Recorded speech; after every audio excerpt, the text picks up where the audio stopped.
Welcome to Sleepless Readings. Tonight we'll be reading a tale called I Do One Good Deed a Week.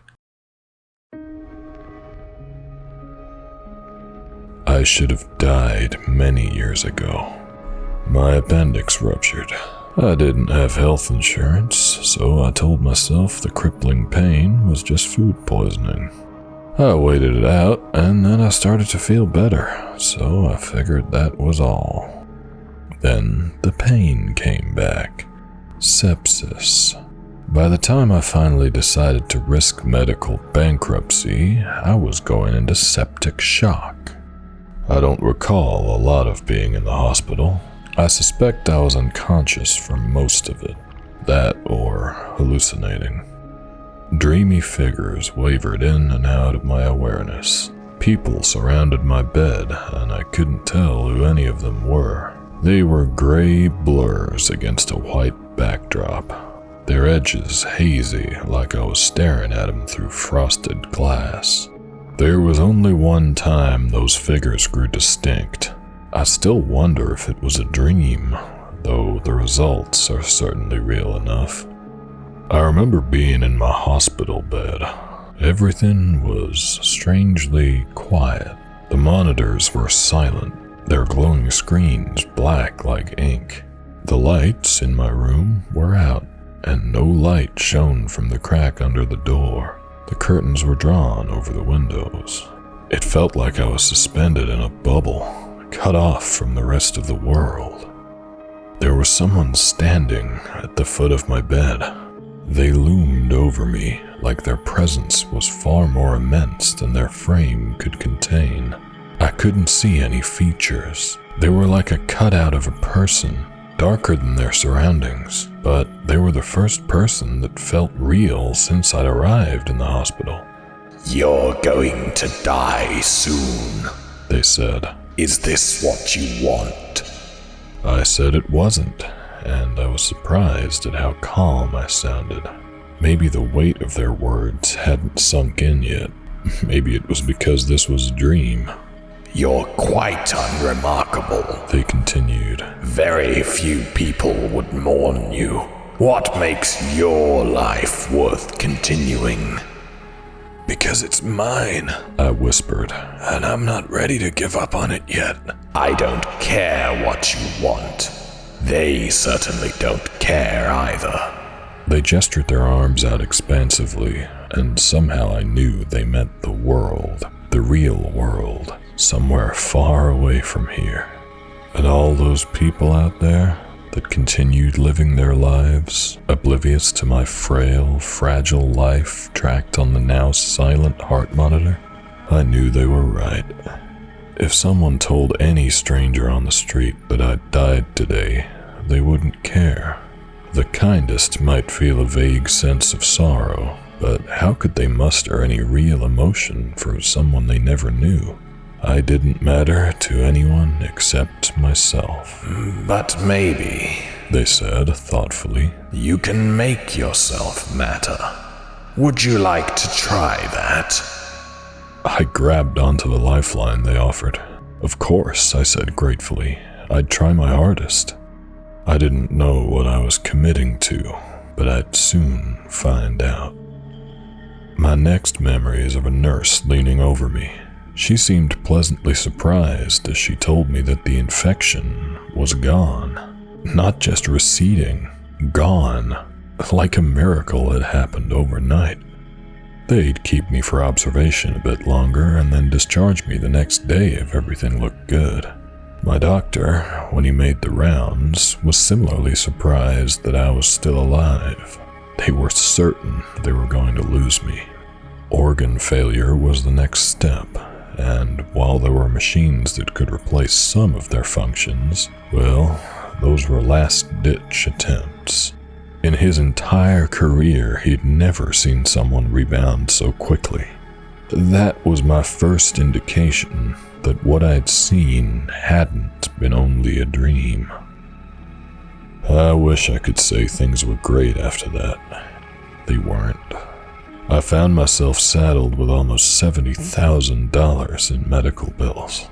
The hospital referred me to someone in their billing department that put together a payment plan, but after a free consultation with a bankruptcy lawyer, we decided it'd be easier to repair my credit than to pay that off, especially since I didn't really have much in the way of credit to begin with. Obviously, I lost my job from being in the hospital for so long. A friend let me crash at their place as I couldn't pay rent, and things began a slow, very slow, upward climb after that. For a while, I didn't see any effects from whatever that entity had been. I think it's because I was just so grateful for being alive, and I had plenty of opportunities to unknowingly fulfill what was required of me.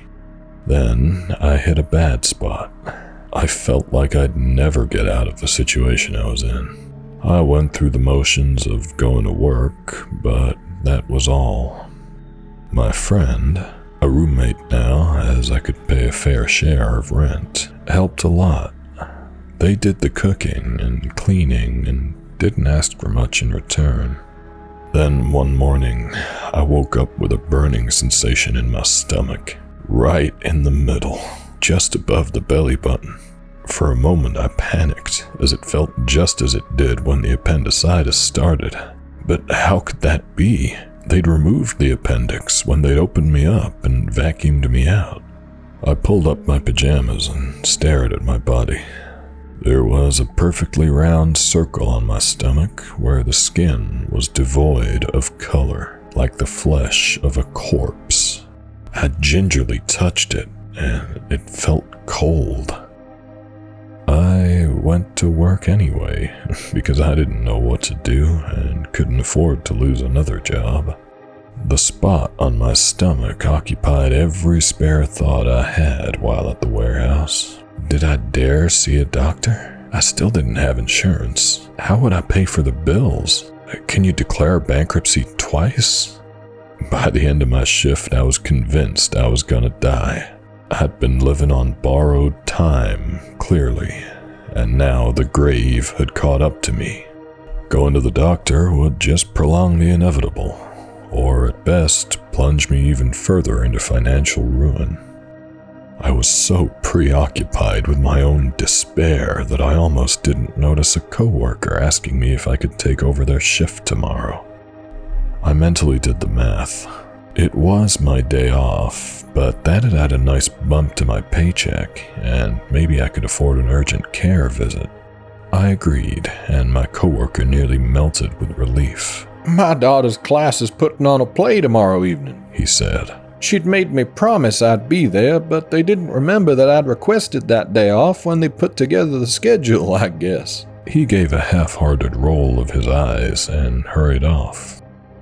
The next day, at the end of my extra shift, I realized the gnawing pain in my stomach was gone. When I checked, the spot was gone. It took a few more repetitions of this before I caught on to what was happening.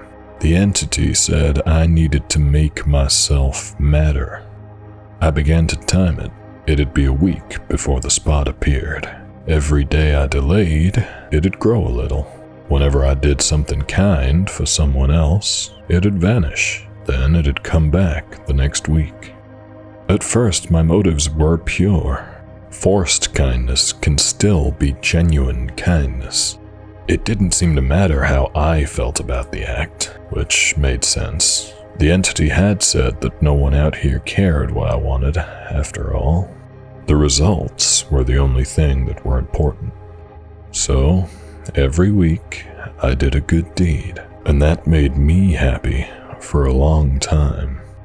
There's plenty of opportunities for small stuff. I chased down and returned lost dogs. I bought someone their coffee. I donated to charities. It was so simple, so easy, that for a while I thought this was the best bargain anyone could make. It wasn't even making me be nice all the time. It was only once a week. One nice thing a week? Anyone can accomplish that, right? It's been over 10 years now. My credit finally doesn't suck.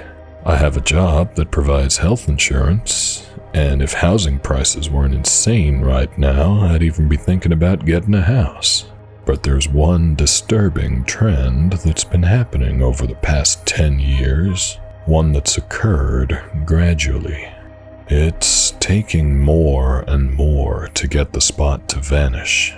It's not frequency either. A couple years ago, when all my usual tactics were failing, I tried doing a good deed every day and nothing happened. It's about scale.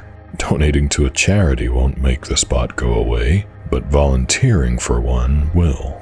Taking a lost dog home won't make the spot go away, but dashing into traffic to grab a dog running in the street will. Then, a few years ago, I hit on a new tactic. I could manufacture situations to be good in. The first time was an accident. I was helping a friend move. The spot was on my stomach by then, and I knew an hour of physical labor in the aid of a friend no longer got rid of it, but I was hoping if I stayed 2 or 3 hours, that would do the trick. But no more than 30 minutes into the job, my grip slipped, and they dropped their end of the sofa as well when they found they were the only ones suddenly supporting its weight. It broke one of their toes. I drove them to urgent care and waited to drive them back. The dead spot was gone. Another time, as an experiment, I stole a neighbor's dog. They had a young son who was dearly attached to the dog, and when he was outside calling for the dog while sobbing uncontrollably, I miraculously appeared with the runaway. When I walked away, leaving him with his beloved pet, I found that the pain and the cold was gone. My good deed has nothing to do with how much good I'm doing in this world, nothing to do with my own motivations. It's all about how much the other person cherishes it. This is the part I'm a little ashamed of. It's been getting harder and harder to find people in dire need, so when I get desperate, I manufacture a crisis. I've slashed tires, I've stolen purses. I always make sure the person is okay in the end, but their distress is my responsibility. For what it's worth, I try to put it off as long as possible. It can take months for the dead spot to spread to the point where I'm afraid for my life. And these past couple years, that's been the only thing that saved me. I can barely find something good enough to stave off my death. I can barely make myself matter anymore. It can take weeks, a month or more, to finally find someone that needs my help. And when I find them, I'm even more relieved than they are. They tell me I'm a lifesaver, and I'm holding back tears of relief as the pain that suffuses my body and limbs vanishes, thinking that no, they're the ones saving me. There doesn't seem to be any good deed left that's proportional to the debt I've accumulated over the past 10 years. I see the entity's shadow in the corner of my vision, like it knew this moment would come and is just waiting for me to breathe my last. I feel like I've made a bargain with the devil. Perhaps I did. I have one last thing I'm gonna try. I've been putting it off for as long as I can. The cold is covering most of my body. My fingers are stiff and ache like I've been outside in the snow for hours as I write this. The only spot it hasn't reached is my head and my heart, but I feel that if I wait any longer, it'll consume that too. I think we can all guess what happens then. I've tried everything that used to work in the past. If anything, the pain has only gotten worse with each failed attempt. I think my only chance of survival right now is to do some grand good deed. Something drastic. Something important. If I can't satisfy this gnawing need with my everyday encounters, then I need to manufacture one. In the trunk of my car are a few gallons of gasoline. I found a house that's remote enough that the fire won't spread. An elderly man lives there. I'm gonna set the fire, come back as someone taking a late night walk, and drag him to safety. I don't know if this is worth the cost anymore.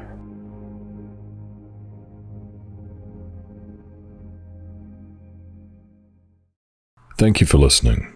That was I Do One Good Deed a Week. Don't forget to like the video, it does help to boost the channel. Leave a comment for the algorithm. There's new stories every Sunday. Not to mention the shorts on Tuesdays and Thursdays. So subscribe.